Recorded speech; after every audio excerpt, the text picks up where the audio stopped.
देखिए, उन्होंने जब आदेश आया था बंगला खाली करने का, तो उन्होंने तत्काल उस समय ही कह दिया था कि मैं जो भी तिथि मुझे दी गई है 31 जुलाई की, उस समय तक मैं खाली करूंगी बंगला। और उन्होंने कर दिया। उन्होंने एक दिन का समय नहीं मांगा, उन्होंने कोई और वजह नहीं बताई। ऐसा समय है जब हर चीज़ के लिए इस समय लोग कोविड का नाम लेकर समय ज़्यादा मांगते हैं, लेकिन उन्होंने नहीं मांगा, इसलिए कि वो ये समझती हैं और मानती हैं कि जो कानूनी जो सही है हमको वो करना चाहिए, और ऐसा उन्होंने किया। उन्होंने पत्र भी लिखा है डॉक्टर काफिल खान की रिहाई को लेकर कि संवेदनशीलता का परिचय दे सरकार, और काफिल खान जो है उन्हें न्याय मिले। देखिए, वो बहुत एक्टिव हैं उत्तर प्रदेश में हर समस्या को लेकर। कहीं पर वो लोगों को प्रोत्साहित करती हैं, कार्यकर्ताओं को बाहर निकल के आंदोलन करें। कहीं पर वो न्यायालयों में प्रयास करती हैं कि वहाँ जाकर सही बहस हो पाए, और जहाँ भी उनको लगता है कि लोगों के साथ अन्याय हो रहा है, वहाँ पर वो बड़े मुखर रूप से खुलकर अपनी बात कहती हैं। कभी पत्र लिख के कहती हैं, कभी वो ट्वीट करती हैं, लेकिन उन्होंने कहीं पर बचने का प्रयास नहीं किया है कि हम इस अड़चन में ना पड़ें। जो वो समझती हैं सही है, वो उन्होंने हमेशा किया है।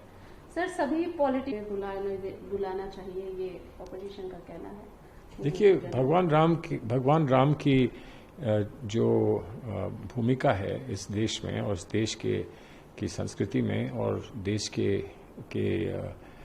जो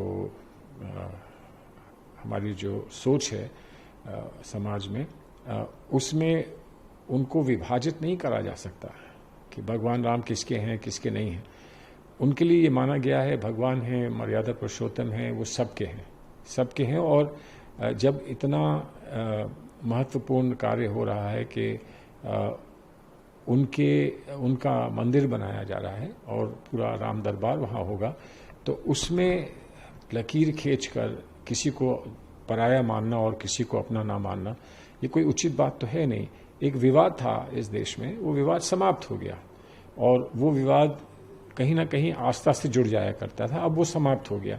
अब जब वो समाप्त हो गया, तो फिर से काहे दरारें बनाई जा रही हैं, काहे किस वजह से लकीरें खींची जा रही है, हमारी समझ में नहीं आता। सबको आमंत्रित किया जाता, सब लोग जो जाना चाहता वो वहाँ जाता, जो दूर से दर्शन करना चाहता वो दूर से कर लेता।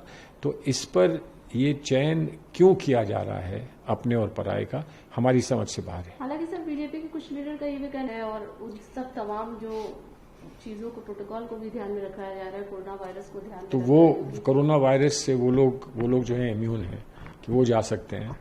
तो कोरोना भी कार्ड देख कर लोगों का वहाँ स्वागत करेगा। ये कोई बात हुई कि कोरोना की वजह से किसी और को बाहर कर दिया जाए और अपने आप वहाँ बैठे रहें?